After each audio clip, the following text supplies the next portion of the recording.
आङो गासिबो खौरां बुथुमगिरिफोरखौ बरायनाय जाबाय आरो लोगोसे रायजो राजाफोरखौ बयबो खुलुमहरबाय। आं दिनै माखासे खोब गोनांथार पइन्ट्सफोरखौ लानानै रायजो राजानि सिगाङाव बाथ्रा बुंथिनो थाखाय आङो खौरांगिरि मेलखौ लिंनाय जादों। दा गोनां खौराङानो जाबाय बावैसो सिगां भारतनि इलेक्शन कमिसन भारतनि इलेक्शन कमिसना आसामाव स्पेसियेल मोनसे रिभिजन भटार लिस्ट बानायफिननायनि सोरखौबा दाननाय बा सोरनिबा हाबै भटार लिस्टआव हाबैफोरखौ नाम थिसननाय बेनि थाखाय स्पेसियेल रिभिजन मोनसे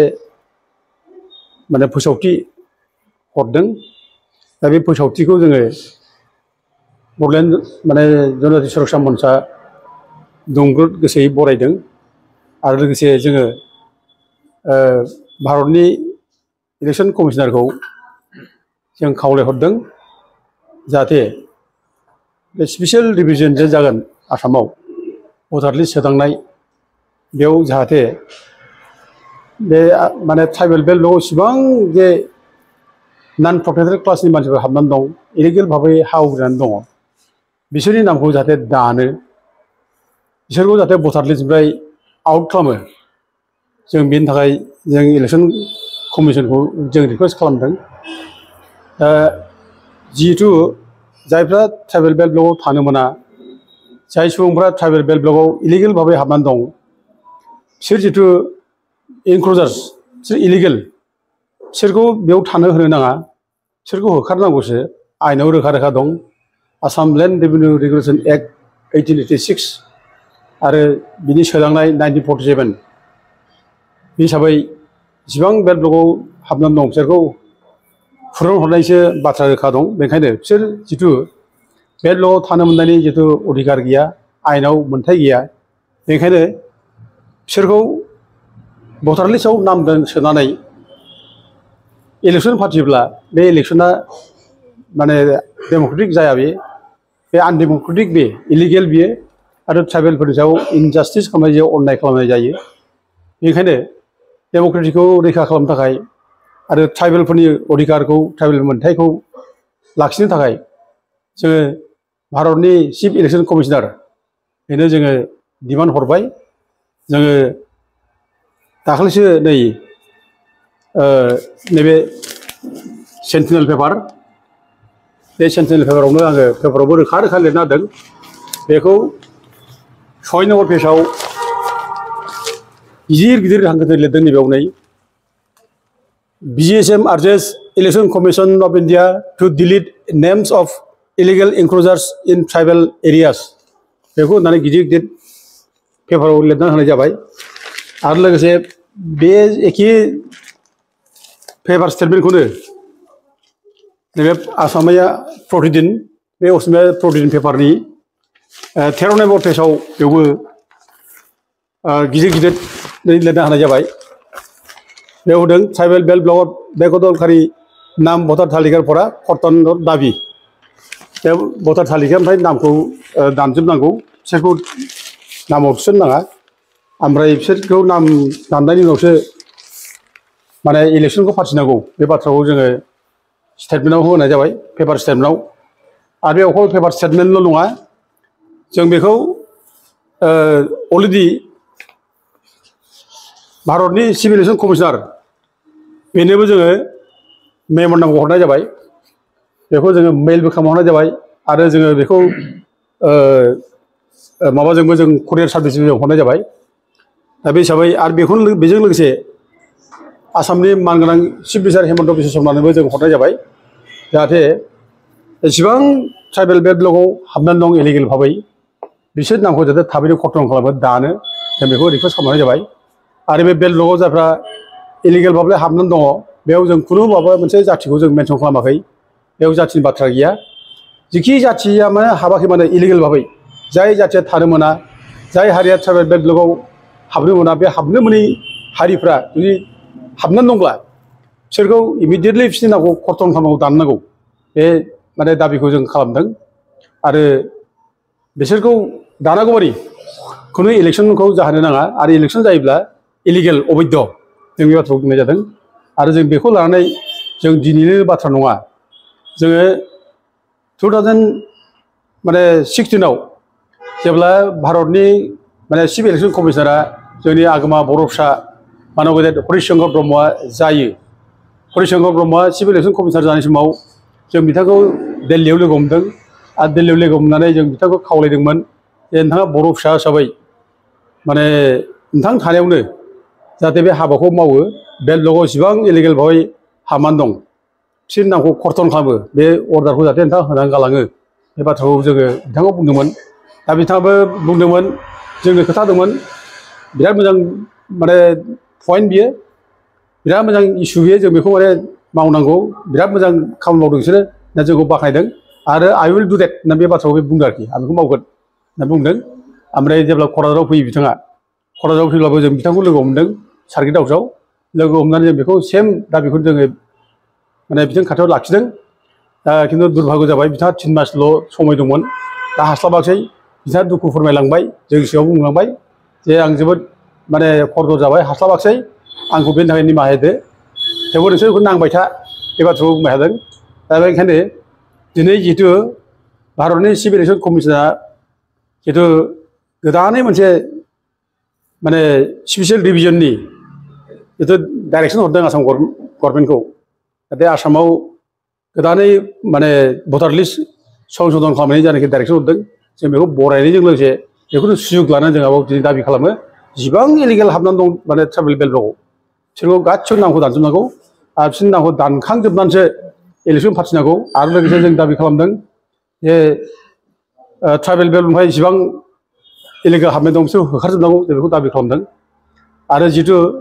अनारेबल गुवाहाटी हाइकर्टआ मोनसे अर्डार बोखाबाय 2019 जे ट्राइबेल बेल्टआव हाबनानै थानायखौ माने चेप्टार 10 नि आयेन बादियै बिसोरखौ होखारनांगौ होननानै मोनसे अर्डार होखानाय दङ दा बे अर्डारखौनो लानानै जाहाथे आसाम गभर्नमेन्टआ थाबनो माने मावफुंनो हायो जों बेखौ आसाम गभर्नमेन्ट रिकुवेस्ट खालामो खावलायो आरो लोगोसे जोंहा प्राइम मिनिस्टार अफ इन्डिया बेबो नरेन्द्र मदियाबो जोंनो 2014 जों जेब्ला बेखौ लोगो हमो बिथाङाबो जोंनो माने रिटेन लिरना हरदों आसाम गभर्नमेन्टनो जे बेल्ट ब्लकआव जेसेबां इलिगेल भाबै हाबनानै थानाय दं दे शुड बी इफेक्टेड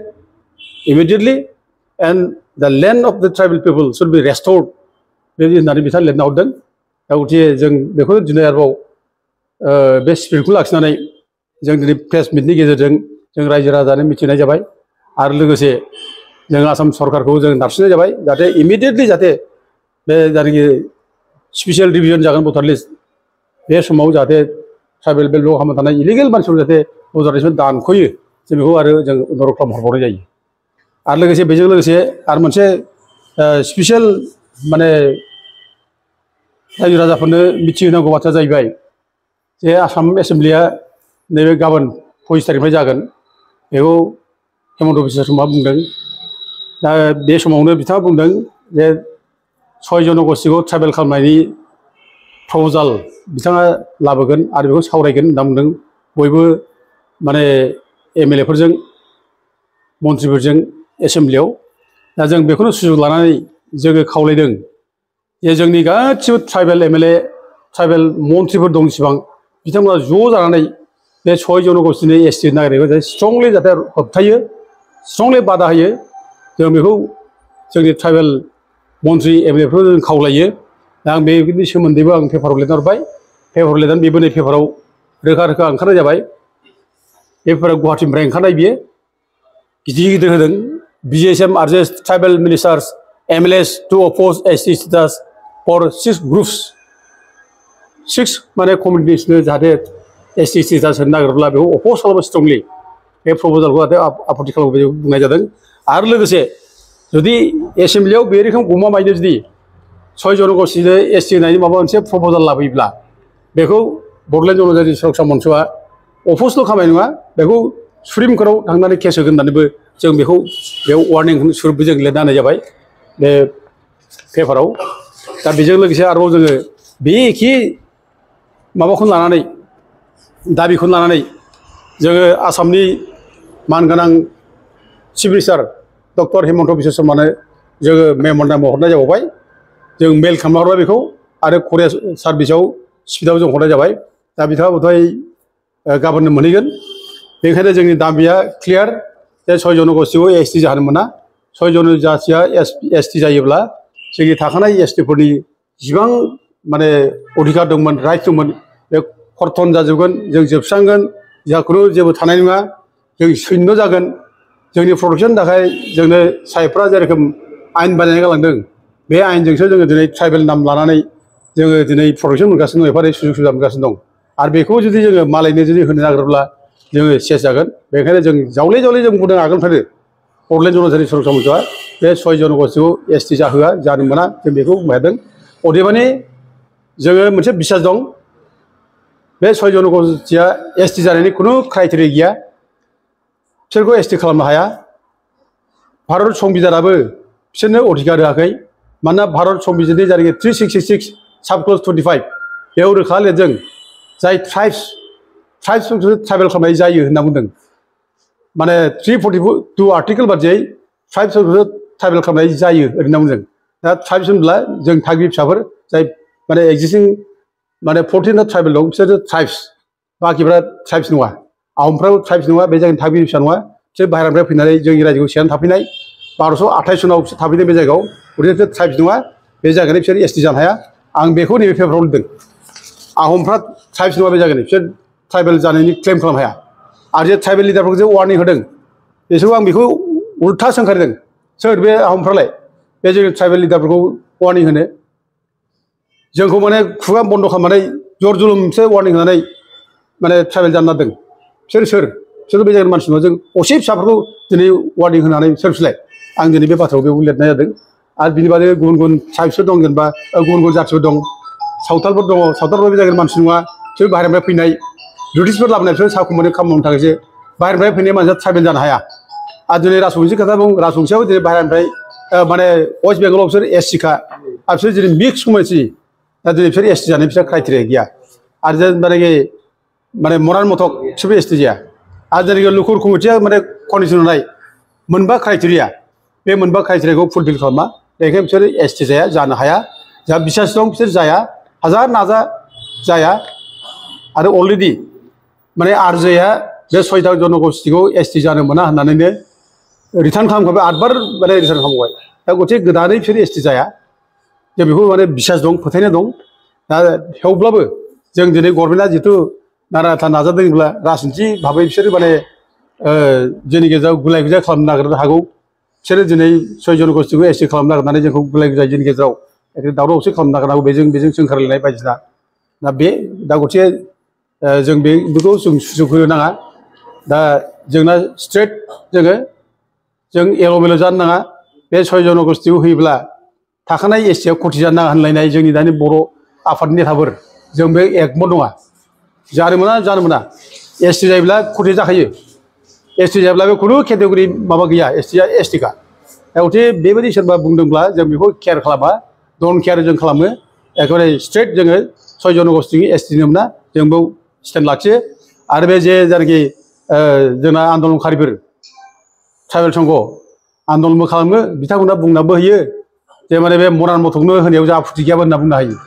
हा मा बुंनाय जाखो बियो माने दुरबल बियो मरान मथकखौ होयोब्ला राजबंशीनो मानो होनो हाया नोंलाय मानो माबानो होनो हाया नोंलाय आहमफोरनो मानो होनो हाया गुबुननो मानो हाया बेथ' कुइसन जागोन ना गिदिर कुइसन बियो दा गथिखे जों बे लोरबां माने माबाखौ जों मानो होनो फालाय लोरबांथिया जोंहा मानो फालाय जाया 6 जनगोष्ठीया एसटि जाया बे मोनसे स्टेन्ड थानांगौ बेयाव मा आहमखौ माबाखौ होयोब्ला मरान मथकखौ होयोब्ला जोंहा आपत्ति गैया बेबायदि दुरबल सिद्धान्तखौ जों माने खुनुदिन जों सापर्ट खालामा ओंखायनो जोङो बयखौबो गोख्रोङै जोङो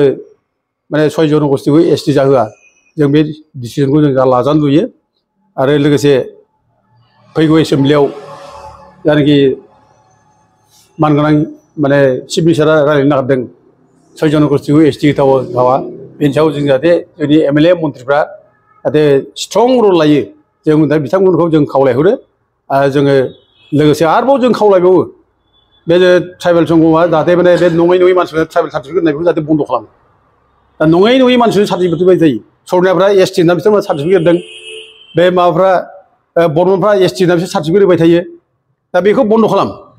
दा जों एफा जुजिगासिनो दं दावराव देखायब्लासो मोनहा जों समान रावबो जुजियाखै खिन्थु जों बुंनो हायो दिनै सरलपाराफोरनो सार्टिफिकेट होनाय जों नब सरलपाराखौ जों केस होयै जों बेखौ जों दिनै गाख्लायनो हाबाय 10 बोसोर एमएलए माने एमपि जालांबाय बियो दिनै रावबोथ' जोंखौ सहाय होआखै दिनै सार्टिफिकेट होबाय थादों रावबो बेखौ होबथायाखै नै थांनाय बारनि जेनाखि बिटिसि इलेक्सन बे बिटिसि इलेक्सनावबो 9टा समस्तियाव बे ट्राइबेल नङै मानसिफ्रा माने थ्रुआउट ट्राइबेल सार्टिफिकेट लानानै इलेक्सन कन्टेस्ट खालामदों बे समाव सोर बुंदों रावबो दुङाखै रावबो जों नुवाखै जायफ्रा दिनै बिराद गिदिर गिदिर हब्राबाय थायो जेरै गिदिर गिदिरखौ बाथ्रा बुङो दिनै बहा थैना दं बिसोरलाय दिनै बेखौ मावनांगौ गैयामोन नामा रावबोथ' बुङाखै दुलाराय बर' फरायसाफ्रा बेखौ बुंनांगौमोन बुङाखै जातीय आफाद जाथि सिन्था खालामग्रा मानो सिरि थादों बिसोर बेखौ बुङाब्लानो फंसे खोथा मानो बुंदिया ट्राइबेल समानो फंसे खोथा मानो बुंदिया